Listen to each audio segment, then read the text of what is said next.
E no vídeo de hoje do canal, preparação do São Paulo com novidades e também renovações aí de patrocínio e muito mais. Então vamos perder tempo não, vamos embora para o vídeo. Vamos lá.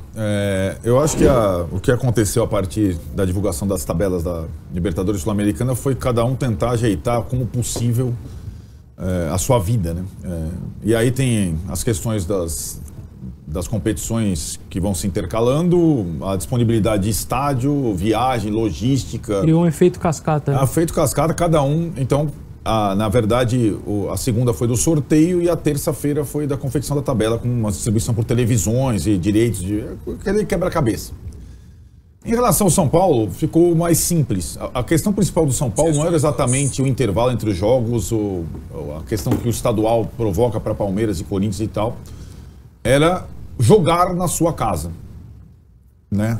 Por conta dos shows, ou do show do grupo coreano que o Tirone tanto gosta, Stray Kids. K-pop. K-pop. K-pop. No gênero K-pop, que o Vessone também curte bastante. Sim. E a configuração da tabela. E aí o São Paulo esteve presente lá no Paraguai com alta delegação, muito para tentar garantir o primeiro jogo da Libertadores como mandante no Morumbi. Isso só seria possível se o São Paulo jogasse na quinta-feira. Eu estou falando da rodada 2, eu falei aqui um pouco ontem sobre isso. Na terça-feira seria impossível, na quarta pouco provável, na quinta possível, depois do show. E assim foi, o São Paulo conseguiu jogar na quinta, vai jogar na quinta contra o Alianza Lima lá na frente em abril, pela Libertadores. Pro brasileiro era o contrário, quanto antes fosse o jogo, mais fácil ter o Morumbi, né, à disposição. E aí, sendo domingo, o São Paulo postou. Is it just me, or is it getting crazier out there? I used to think that my life was a tragedy. What's so fun? O palco e tudo mais. Então, o São Paulo, em tese, se deu bem nesse aspecto casa. Ele joga contra o Sport no sábado pelo Campeonato Brasileiro com estádio capacidade total e joga contra o Aliança lá na frente em abril com estádio capacidade total, mas com a grama machucada, né? Então, isso foi o que o São Paulo foi. Para o São Paulo ficou bom em termos de configuração esse início, né? Sobre o Enzo Dias, só um pitaco que eu acho interessante. Talvez o São Paulo tenha no elenco hoje, se projetar a Libertadores e o Brasileiro, que estão por começar, um lateral esquerdo para o Brasileiro e outro para a Libertadores. O lateral esquerdo para o Brasileiro é o Wendel, o lateral esquerdo para a Libertadores é o Enzo Dias. Mas por que Pelo sabe? estilo, né? Pelo jeito. Então, Sport em casa. Possivelmente seja um jogo para o Wendel. Segunda semana, Tadieres em Córdoba, onde o Enzo Dias jogou tanto tempo. Possivelmente seja um jogo para o Enzo Dias. Talvez seja uma posição em que o São Paulo tenha um luxo. As outras não tem. Quase nenhuma tem. Mas nesse aspecto ele pode revezar os seus laterais. Isso vai acontecer com qualquer time, Tirone, porque nenhum time vai conseguir jogar. Pode ser o São Paulo, o Corinthians, o Palmeiras, o Flamengo, com o mesmo time, com a mesma equipe, no Brasileirão e na Libertadores ao mesmo tempo. Impossível. Pode durar uma semana isso. Não mais que uma semana. E a gente tem encavalado aí já. Não tem, aliás, não pode acontecer nada, nenhum fenômeno natural, tal, porque não tem data nenhuma daqui para frente, né? Então, é essa situação que se configura. No caso do São Paulo, acho que a tabela e a garantia do Morumbi ficaram de acordo. Acho que o time não tem o que reclamar, nem um pouco. E até que a diretoria, que tanto fica incomodada quando se fala em bastidor, fez o trabalho de bastidor para empurrar o jogo para quinta-feira, o da Libertadores contra o Alianza Lima. Começam as especulações de números. Oficialmente, o número vazado que todo mundo repercutiu, eu também repercuti, foi do portal Poder 360, que é um portal que vem informando algumas questões de contratos, de valores, dando alguns detalhes sobre essas informações. E no caso, eles informaram que os valores do São Paulo, os números do São Paulo, podem até passar de R$1 bilhão nessa renovação que vai ser feita agora, de 2025 até 2030, e contempla o ano do São Paulo do centenário, fortalecendo a parceria. A Superbet, que vai ser uma das parcerias mais longevas, se nada acontecer no meio do caminho, com o São Paulo.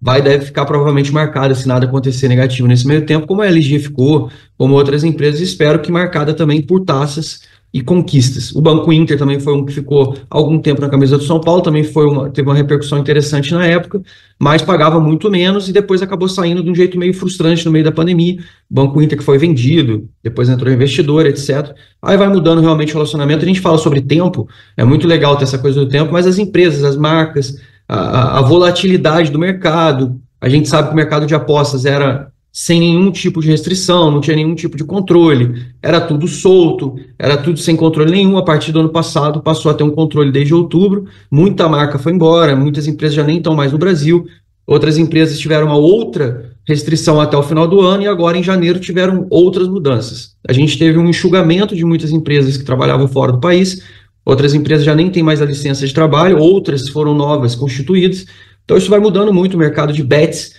Se imaginou até que uma bolha tivesse sido formada e que isso pudesse ter um rompimento num curto espaço de tempo. A priori, parece que os peixões aí, como Superbet, Esportes da Sorte, Bet365, quem mais? A Sportsbet.io, antiga patrocinadora do São Paulo, decidiu ir embora. Enfim, temos marcas grandes aí, vocês sabem, sobre o que patrocinam os clubes. Tem a PixBet, que está no Flamengo. Enfim, então, tem grandes patrocinadores que pagam grandes montantes. Os acordos não são tão longos como os acordos como esse acordo que o São Paulo fez. O São Paulo se dá por satisfeito. As projeções feitas pelos portais, eu volto a repetir, eu não tive acesso ao documento, até porque eles estão guardando muitas coisas, porque eles próprios querem anunciar. E aí é outro ponto. O que você está falando sobre o Superbet, Donanqueta? O anúncio deve ser feito hoje, depois desse período. O anúncio deve ser feito hoje pelas informações que eu colhi. Eles tinham até planejado, de repente, fazer alguma coisa ontem, mas estava com a volta de pessoal do Paraguai, reuniões, etc. Deve ser feito hoje o anúncio da Superbet com a renovação com o São Paulo. Deve ser feito algum tipo de coletiva, alguma coisa no estádio do Morumbi e vão dar mais informações sobre isso. A única coisa que o Casares se falou efetivamente sobre essa parceria e sobre essa renovação é que o São Paulo estaria enquadrado entre os tops brasileiros de remuneração. Como isso já gerou muito polêmica no passado, eu nem vou entrar no mérito, no crivo, só vou comentar realmente de uma forma mais contundente e efetiva quando eu tiver as informações concretas e ver o documento. Ou tiver uma... Certo, falar de Lucas Moura para vocês. O Lucas não treinou ainda desde que ele teve aquela pancada, né? Ele teve um trauma no joelho no jogo do Allianz Parque, na eliminação do Campeonato Paulista, fazendo tratamento, tá usando inclusive um apoio no joelho quando não está treinando, né? Em casa, tratando, inclusive tá usando ali um apoio no joelho para melhorar ali a recuperação, para ajudar nessa recuperação, tá trabalhando no refis, tendo um acompanhamento, um cronograma especial, ainda não treinou. O São Paulo vai fazer um jogo treino no final de semana, né? E esse jogo treino não deve ter a presença do Lucas Moura, para que ele esteja na última semana, aí sim entregue, pelo menos essa ideia, que ele esteja entregue na última semana para a comissão técnica, para os treinamentos. E aí, dependendo da evolução dele, aí você vai para a transição, para a parte física e tal, e aí você é entregue para a comissão técnica para você poder jogar. A ideia, dependendo da evolução desse trauma aí no joelho, que não teve lesão, que não é nada grave, que foi detectado, né? Não foi detectada a lesão e não foi detectado nada grave, né? Que isso foi muito comemorado, inclusive, lá nos bastidores da Barra Funda. A ideia é que o Lucas esteja à disposição para a estreia do Brasileirão, sim, no sábado, né? Sábado, dia 28. Então a ideia é essa. A ideia é você ter o jogador, dia 29, melhor dizendo, né? 28 é sexta. Então, se a ideia é você ter o jogador na estreia do Brasileirão. Porém, essa semana que vai entrar agora será a semana decisiva. Tendência, vamos falar de tendência. A tendência é que ele jogue, sim, a estreia pelo São Paulo, esteja à disposição. Mas há todo um cronograma que ele está sendo preservado e que ele está sendo submetido e que ele está acompanhando no refis e com os médicos e com os fisioterapeutas do São Paulo. Mas a tendência é que ele estreie normalmente com a camisa do São Paulo no Campeonato Brasileiro. Certo? Comentários aqui, galera. Não esquece de se inscrever no canal, ativar as notificações e tamo junto. Minha gente, o São Paulo aí voltou treinando, né? E aí teve duas boas novidades, ao que parece. Luiz Gustavo e Alan Franco estão de volta, é isso mesmo. Alan Franco, que tinha se machucado no jogo contra o Palmeiras, o braço, né? E o Luiz Gustavo, que já desde a pré-temporada já machucado o dedinho lá e bem, tá de volta também. Duas boas notícias, dois reforços para o São Paulo, que agora só espera o Lucas, que está se preparando, tentando o máximo, pelo menos estar disponível para o jogo contra o Sport, mas pelo menos apto 100% para a primeira rodada da Libertadores. E fica aí a questão só mesmo a permanência do Pablo Maia no departamento médico, porque aí foi mais uma vez uma lesão gravíssima. Se volta só após o meio do ano.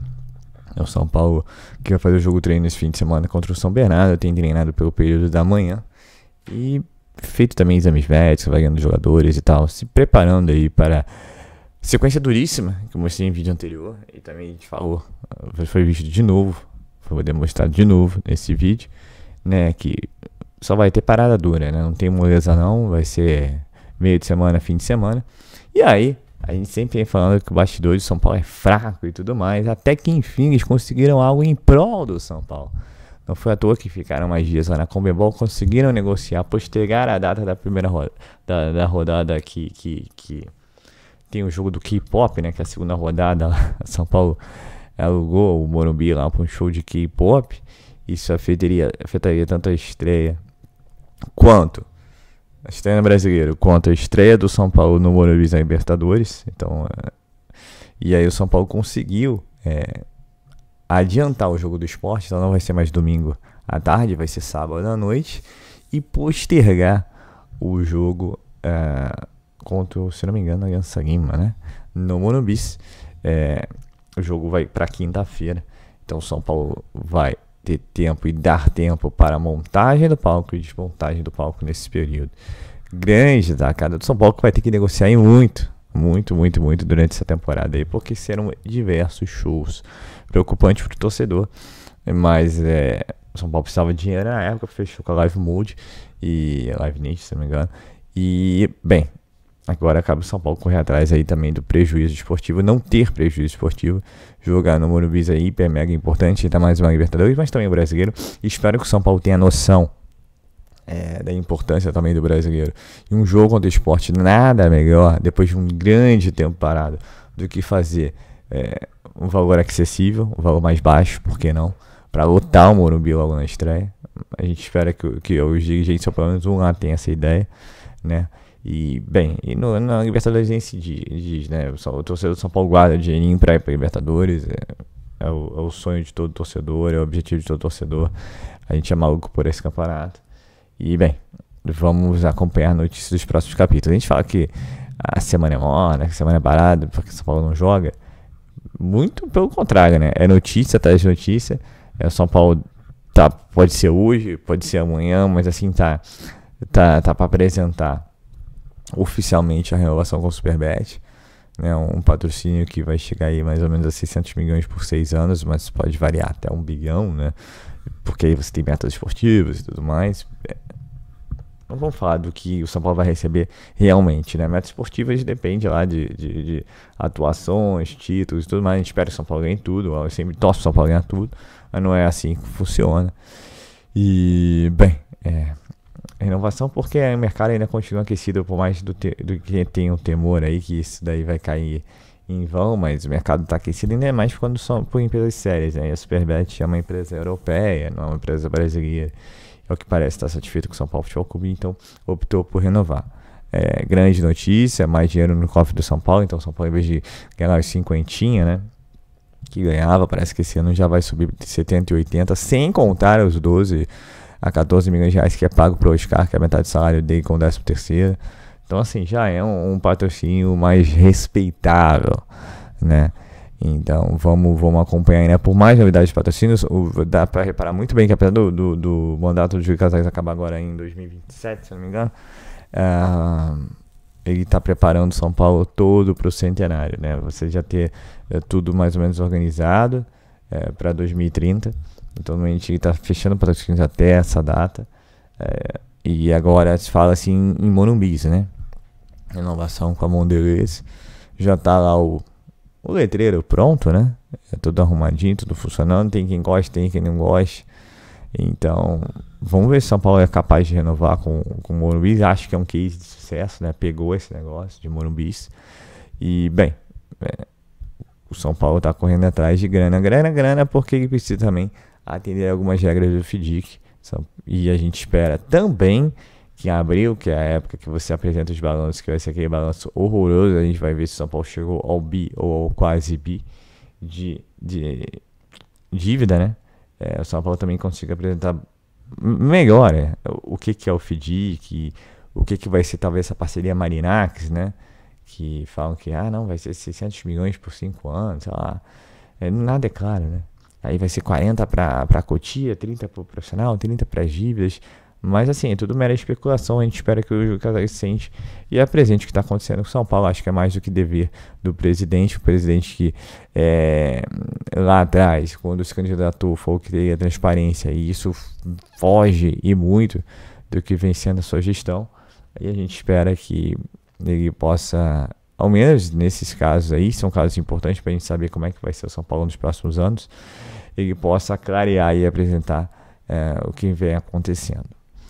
Então é isso, pessoal. Sou Marcelo Mazorra do canal Mazorra SPFC. Se você quer ficar ligado nas notícias, nas novidades do São Paulo Futebol Clube, não deixe de se inscrever no canal, ativar o sininho para notificações e, se puder, nesse vídeo, deixa aquele likezão, tá ok? Saudações de cores, uma ótima quinta-feira a todos e valeu!